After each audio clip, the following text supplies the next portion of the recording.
Hi everyone, this is the April table that I still haven't done yet. I had one table left that I had pulled up on April that I needed to share, and I have it up right here and I'm getting ready to share it, but there's something interesting that has come up that I want to try to explain. This morning I was just curious to see if I could find anything else on the Arch of Baal, and I realized that there are several tables in the Bible about that, but I kind of focused on this one right here that's in Leviticus 23, and there's actually a direct connection between this table and this April table that I'm about to share with you. And I just want to explain, when I had done the last video that I did about the DNA strand, I had no idea that, or I had no intention of looking anything up about the Baal temple or the Baal gate. I didn't really even know much about it. I haven't been following the news. I knew some people made some videos about it, but it wasn't anything I was interested in, and it wasn't like I was trying to find anything on it. What happened was someone had asked me a question about Christmas initially. So I was looking up tables on Christmas, and then I found one on Easter, another one on Easter, and I tried to put in nativity, and one thing just led to another, and somehow I went from looking up Christmas codes to just finding this, and it was just a matter of the search terms that came up. And then I had seen the Jonathan Kleck video, the prior one that he had done, so I kind of had that a little bit in my mind when I was doing these searches, but like I said, I didn't fully understand all of this until I saw his latest video that he had done just before I put this video out. So it wasn't like I was trying to match it up with what he was saying in the video or anything, or even looking for the Baal gate. In fact, those were like the last two terms that I put in as an afterthought, because I wasn't even thinking about that. So that was just strictly a coincidence that I even found that table, and that it had anything to do with Baal gate, the Baal gate, which I wasn't even interested in.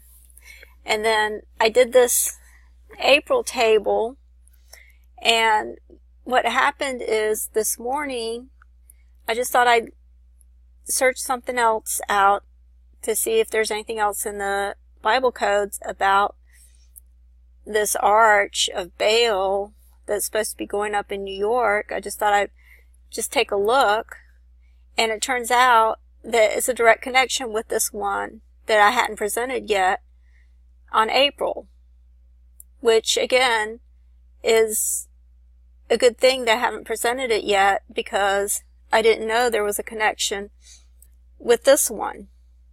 So I think this is very important. This coming up possibly this weekend. I'm not sure when they're supposed to be putting that arch up in New York, but I know what's being talked about in this table is coming up during Passover, 22nd through the 25th, or somewhere around there, because what happened is when I found this table, I had put in the word meteor, and the way I thought of that is I was just thinking about the saying where it says, April showers bring May flowers. This was a few weeks ago, and that thought just popped into my mind, and I thought maybe I should look up the word meteor or meteor shower, and I did, and that came up, but the word shower didn't come up. So at first I thought it didn't have anything to do with a meteor shower. It just had to do with the meteor. So I didn't really give that another thought until a few days ago. I decided to check to see if there was actually going to be a meteor shower in April. And I just want to show you what comes up. I don't have it already up here, so I'm going to pause it for a second, and I'll show you what comes up after I check for an April meteor shower. Okay, like I said, after I had done that table sometime afterwards, a few days ago. I was just curious to see if there was by any chance a meteor shower in April. And sure enough, there is one, and it's actually coming up at the time of the full moon, around April 22nd, which is the time of Passover, the Jewish Passover. There's actually going to be a meteor shower, and it's called the Lyrid. I'm not sure if I'm pronouncing that correctly, but it's called the Lyrid meteor shower. And this word Lyrid, if you look down here, you'll see that it means lyre or lyra. The Greek word is lyre, and in fact, I'll show you, I'll put that up in the dictionary so you can see that what lyre means if you don't already know. Actually, I think it's pronounced lyre. Yeah, I just checked that and it is pronounced lyre. And it's a musical instrument of ancient Greece consisting of a sound box made typically from a turtle shell with two curved arms connected by a yoke from which strings are stretched to the body, used especially to accompany singing and recitation.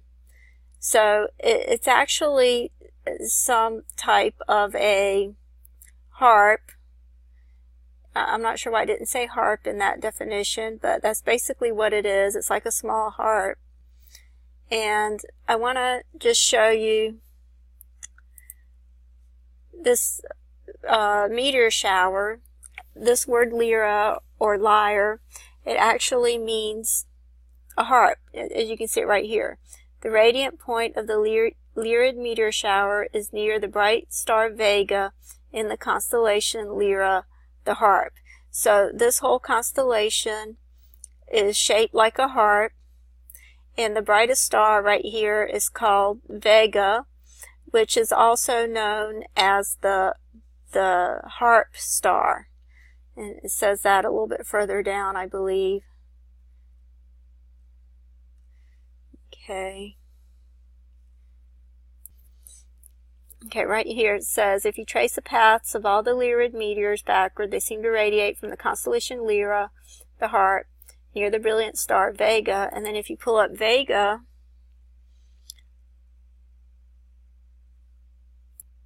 you see that it's called the harp star. Okay, so, and there's a constellation again. So, and there's some interesting folklore and stories about it. It says Vega in history and myth. In Western sky lore, Vega's constellation Lyra is said to be the harp played by the legendary Greek musician Orpheus. It said that when Orpheus played this harp, neither God nor mortal could turn away. Vega is sometimes called the harp star. And then there's another story that's from Japan about it that's talked about here. So this is an interesting constellation that occurs in April, and in this particular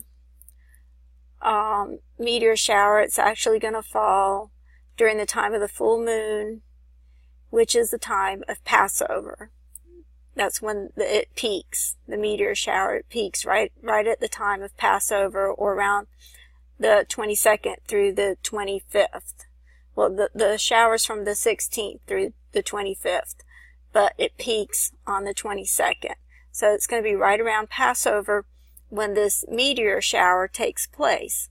So this takes me back to the table, and I just want to show you the terms that came up in this table and how it seems to relate to this meteor shower, because you'll see the terms that come up as I go through each of these tables.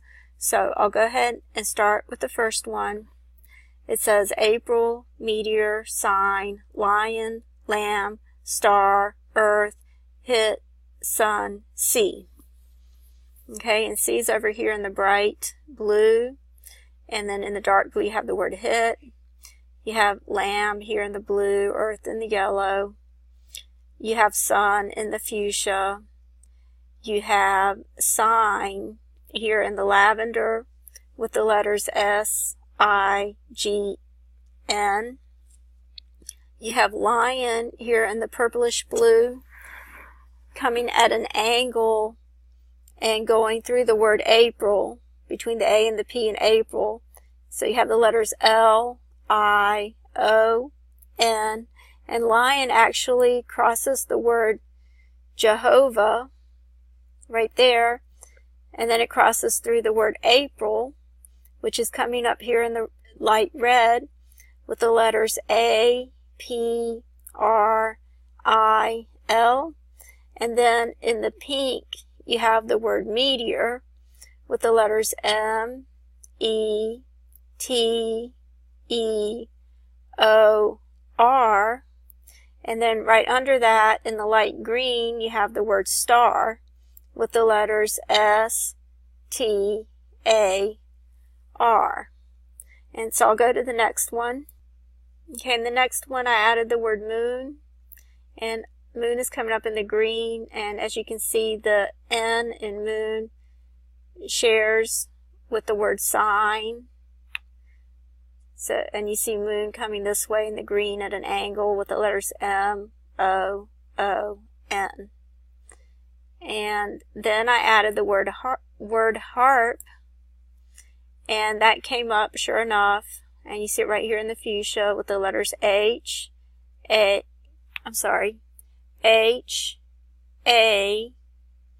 R, P. And it's crossing through the word moon, it's crossing through the word sign. And then, of course, we had lion here that goes through the word April. And then we had meteor in the pink and star in the green. So the next term I tried is I tried to put in the word lyre, which means harp in the Greek. Well, it's actually an English word, but it's the ancient Greek harp that they used, which was a small harp kind of shaped like this. And that's what it was called. And so you see it coming up in the fuchsia with the letters L, Y, R, E. Now, what's interesting is that the word harp or harps also comes up in the plain text of this matrix, which is in Chronicles 29:22. And I think at this point, before I go through the rest of the terms, I think it would be interesting to go ahead and read the matrix and see what's in here in the text behind all these terms. Okay, and so I'm going to start reading from Chronicles 29:22, and it says, "So they killed the bullocks, the priests received the blood and sprinkled it on the altar, and they killed the rams and sprinkled the blood upon the altar. They killed also the lambs and sprinkled the blood upon the altar. And they brought near the he-goats for the sin offering before the king and the assembly, and they laid their hands upon them, and the priests killed them, and they made a sin offering with their blood upon the altar to make atonement for all Israel, for the king commanded that the burnt offering and the sin offering should be made for all Israel.